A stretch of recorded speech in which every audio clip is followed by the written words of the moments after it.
and there was 2 genetic mutations that they'd picked up. So she had 2, like I remember when they told us, and we was like, that's 2 diseases affecting her kidneys, you know, what kind of chance did she have? I think it was about half an hour she was in her mother's arms, and Huda passed away.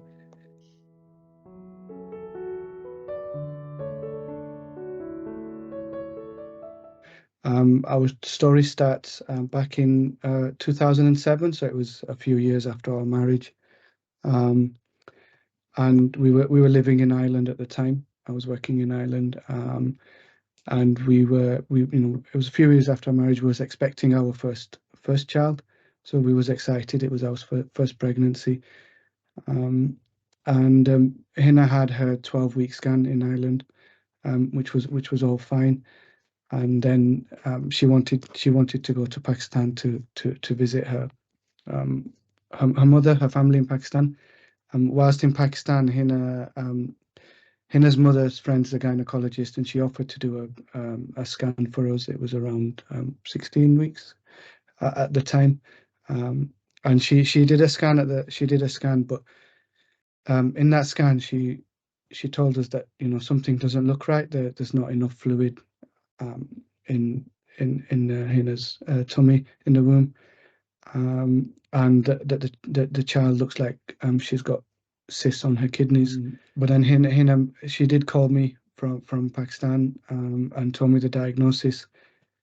The prognosis was quite poor at the time for the baby, and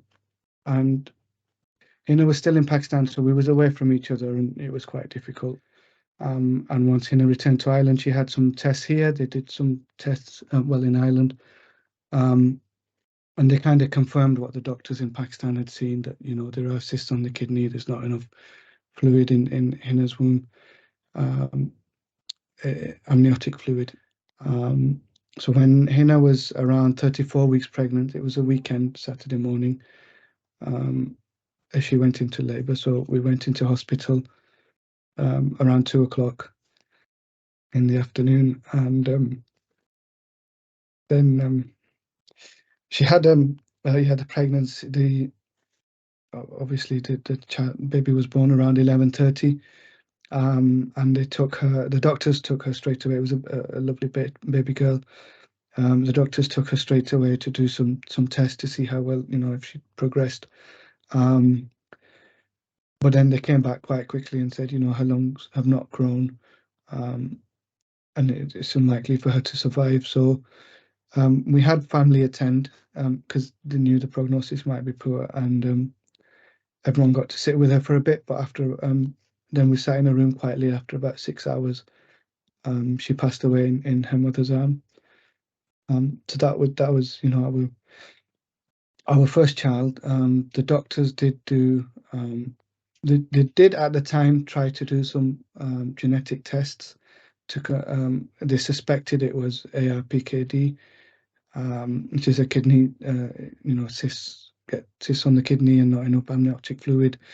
But the test at that time, they weren't able to confirm them results at the time.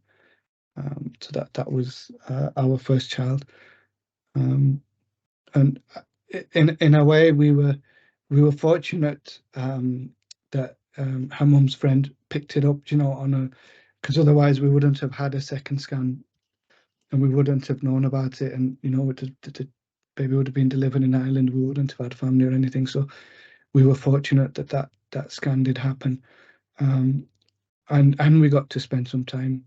You know, it wasn't a lot, but we managed to spend some time with her and hold her. So we were grateful for that.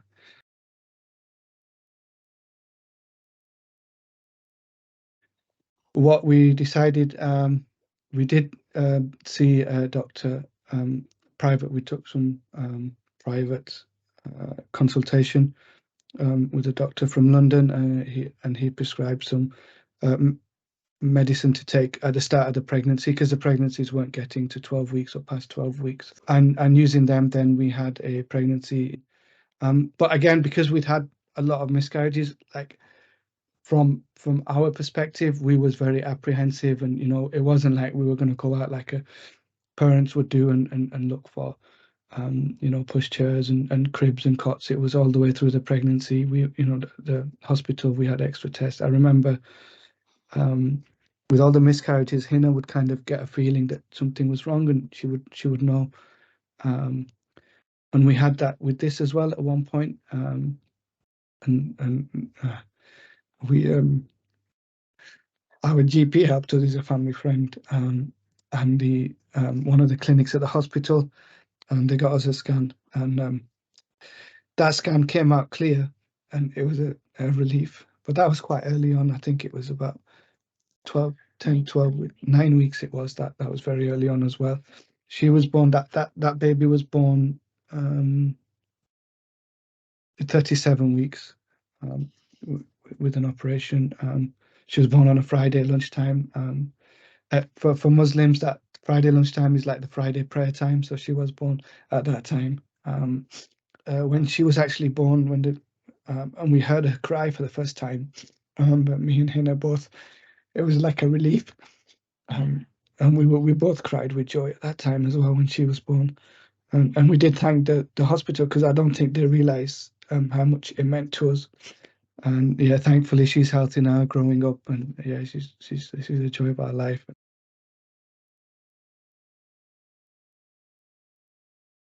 And in the first scan, I think everything was okay, but then they did another scan at 16 weeks, and they said she has got cysts on her kidney, this child, and and there was something with the heart as well. So in the scans, there was only so much they could tell.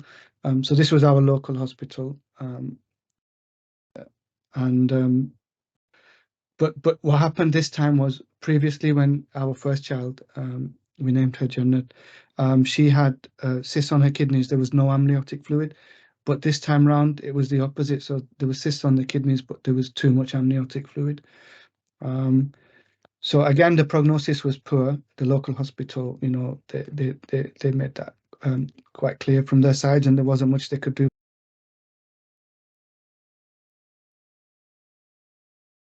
I remember Dr. Dominic Wilkinson, professor, sat us down, and we went through it, and we said, look, we know what the symptoms are, but we don't know what the condition is. So we said, you know, as long as the baby doesn't need a transplant, maybe, because at the time we were of the belief that transplants weren't allowed. So we said, you know, as long as that's not the case, then let's go and try and deliver the baby and give her a fighting chance.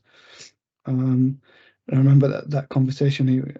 It was quite good. And they did a few more tests. So Hina went in. She was going in regularly, and I think when she went in on one of her appointments, they said they do they call it a Doppler scan. They do, and that day that on the Doppler, the situation kind of worsened a bit.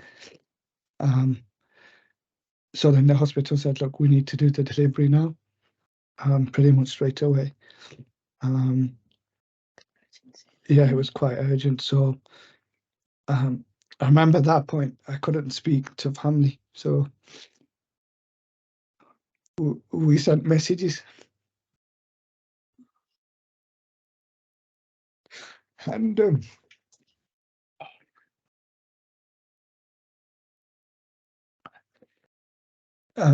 my family live in Lancashire, but at the time,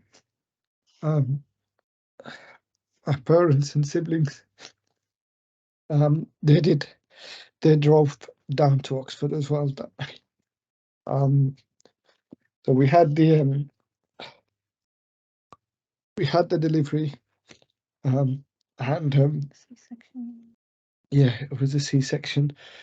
And the doctors in her scans, they weren't sure if she would have a stomach. So as soon as she was delivered, they managed to get a feeding tube down.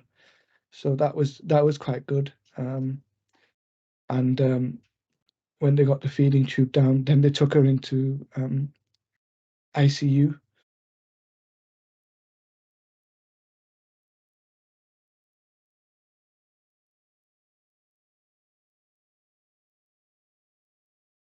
Still at 2 weeks, we didn't know what was wrong, but what we knew was her kidneys had stabilized. So when they sat us down,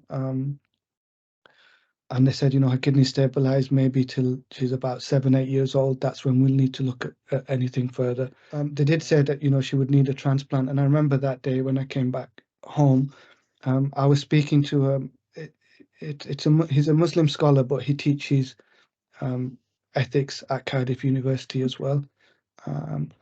So I was getting advice of him because we was taking each day as it comes, because there's the whole thing about sometimes, people say you got to do everything you can for someone, but then it's when you look at, we was looking at her every day, and how much she was suffering when they were taking the bloods and stuff like that, and it wasn't comfortable for her, and we wanted her to have like a quality of life as well. And obviously she was taking the heart medication to keep her heart running, so she was on life support. So we would consult with him anyway, and that day I came home and I rung him and I said, look, the doctors are saying maybe when she's 7 or 8 years she might need a transplant, but if we're not allowed to give transplants, then how would we be able to accept that at that time? What's going to happen? And his response surprised me, because he said that, actually transplants are allowed, where we have a transplant process like we have in the UK. So a lot of those, what people believe, come from countries where transplant systems don't exist, and there's a black market, and that's why it's forbidden. But where you mentioned that Saudi Arabia have one of the biggest transplant donation centers in the world as well. So that surprised me quite a lot.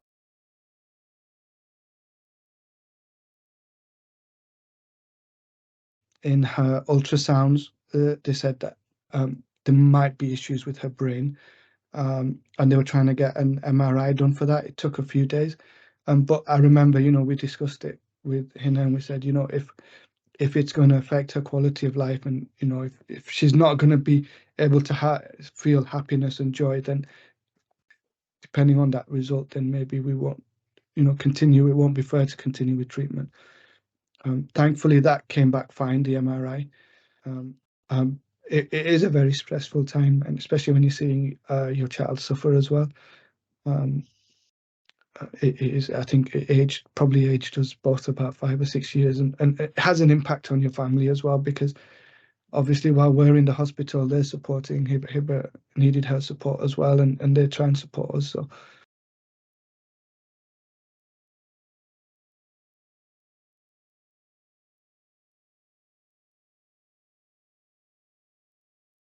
when they sat us down, they did say, look,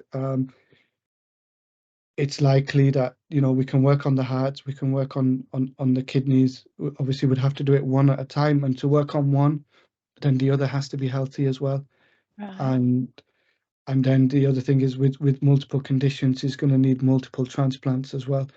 And the chances are, you could lose her, on the operating table even, because if you work on one thing and the heart's not strong enough when you work on the kidney, then it's not going to be it's not in her best interest. They all gave us that message that it's not right. And we saw her, we'd seen her suffering for 6 weeks as well. Mm. And we wanted to be realistic as well on her condition, on what was possible. So in that meeting, we agreed with the doctors that, yeah, let's move to palliative care. As much as we want a child and we want a daughter, and we've already had one, and we know the joys of having a child and a daughter, it's not fair on her to put her through that. And that's all we were thinking, as much as we wanted another baby, it wouldn't be fair on her. It would be for us. It wouldn't be for her.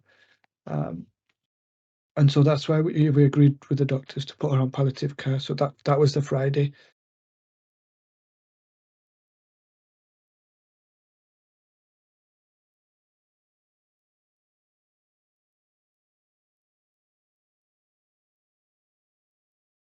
We wanted to be with her, obviously. So we said, instead of waiting till the Monday and doing the transport and everything, and she was suffering, so we said, yeah, we turned off the life support on the Saturday. So we stayed with her at night. her sister, 3-year-old, she was 3 at the time, Hiba. She spent a lot of time with her as well. We wanted her to spend time.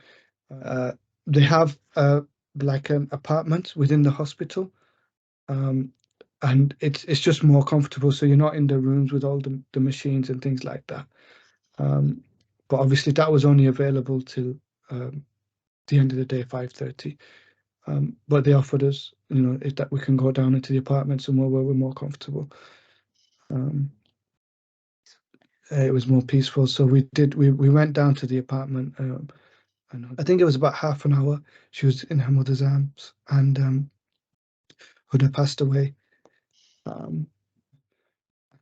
And then the next day, yeah, we did the burial the next day.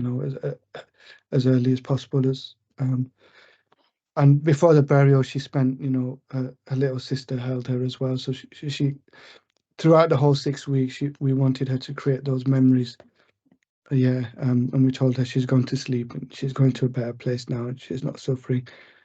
But for us, she wasn't suffering anymore.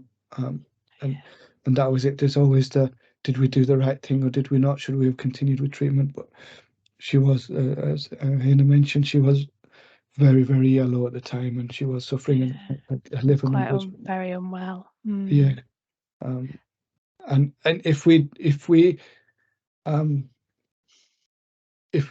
had continued treatment, it wouldn't have been for her, it would have been for us. And that wasn't fair on her.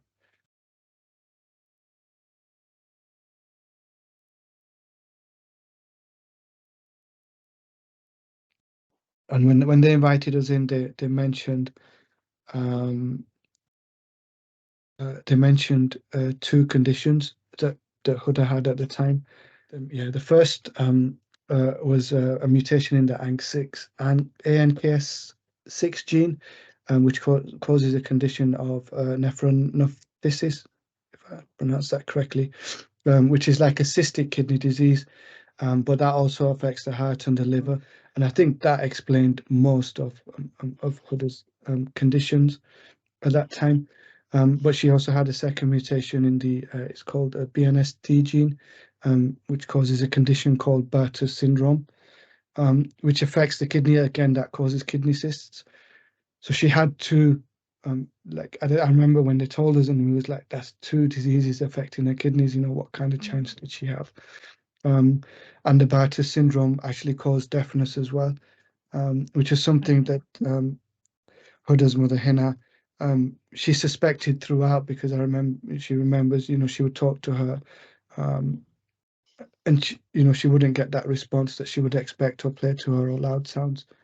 But at the time, for us, knowing that she had, these two conditions, and the impact it would have had on her, I don't know if it's a relief, because there's always that thought of whether you do the right thing. But for her, we think that what the decision that we made was in her best interest. Coming back to Oxford, when they gave us the genetic diagnosis, they did offer us IVF.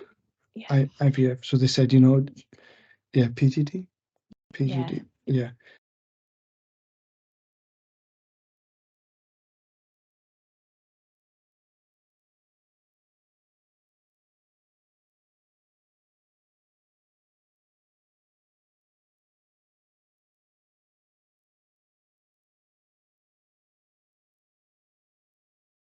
We're grateful, for Hiba, for one child at least. She doesn't have siblings. We do talk about her sisters, and she goes. We go to see them at the cemetery, and Hiba's seen them as well. What we have done for Huda, obviously, I do the regular blood. Reading is one of three places in the UK that have plasma donations. So I've moved from blood to plasma donations now, so we do that, and obviously that helps in medication for children suffering from rare diseases. So that's quite good. And what we learned about organ donation as well, the fact that actually it is allowed. obviously depending on where you are, the countries that you are and the processes that you follow, if it's not done for money and there's no black market involved. So from that side, we do encourage that, and we've started some, social media activities. So there's a little Google website. So for Muslims, because they would ask that question, they would want to see religious edicts or what we call fatwas. So I've collected a few of them, put them in a certain place on a website somewhere, so people can download and read them, and more importantly, make an informed decision on that. When we had the deemed consent rules going, there was a big push there to educate the community again, to say, those original decisions come from countries, where processes are not in place, where donations are for money, and that's not the reason you should be doing it, but where there is this, where they can match. And it is important because as a community, or the ethnic minority, certainly, we do need, obviously, we as a percentage, as a rate, we tend to need more organs as well, and it's more difficult to find matches. And as a community, we suffer, and more people die waiting on the transplant list. So kind of the sooner that message goes out and people realize that they can donate, the better it is, and the better it is for our community.